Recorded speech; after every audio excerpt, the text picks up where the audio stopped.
সংসার জীবনে এত কাজ কাম করে তবুও দিন শেষে শুনতে হয় যে আমরা কোনো কাজই করি না।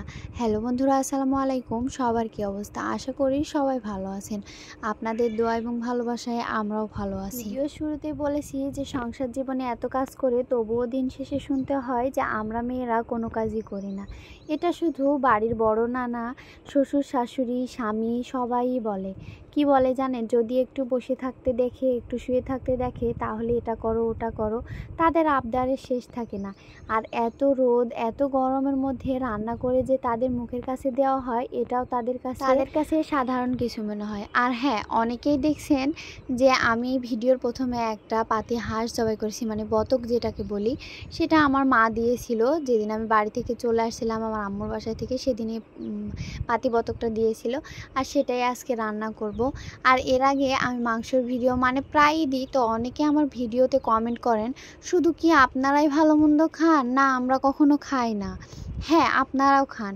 আমরা তো সবসময় ভিডিওতে ভালো কিছু দেখানোর চেষ্টা করি, কিন্তু ভিডিওর বাহিরে যে এমন একটা জীবন আছে সেটা কি কখনো আপনাদের সাথে দেখায় না।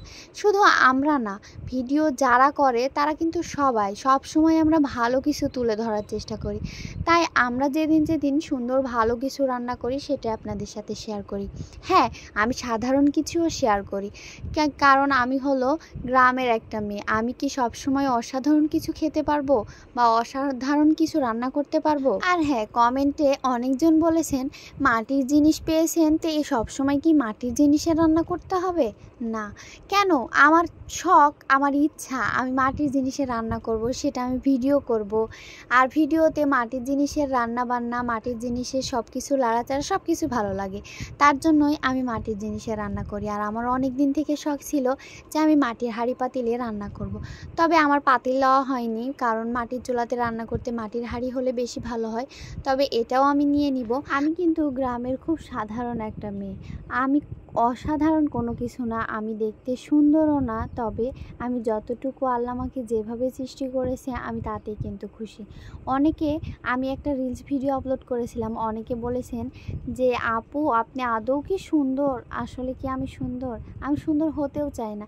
আমি শুধু মানে মানুষ খালি চেহারা সুন্দর হলেই হয় না, তার ব্যবহার আচার আচরণ এগুলোতে সুন্দর। কিন্তু আমরা এই পৃথিবীর মানুষগুলো সব সময় চামড়া সুন্দরটা দেখি, ভিতরের সুন্দরটা তো কখনোই দেখি না।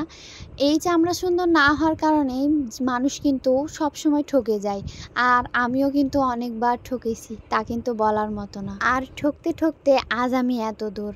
অনেকে আবার বলবেন আপনি কি এমন ঠকেছেন? অনেক জায়গায় ঠকে গেছি। ঠকতে ঠকতে যে এত দূর পর্যন্ত আসতে পেরেছি, আমার কাছে এটাই আলহামদুলিল্লাহ।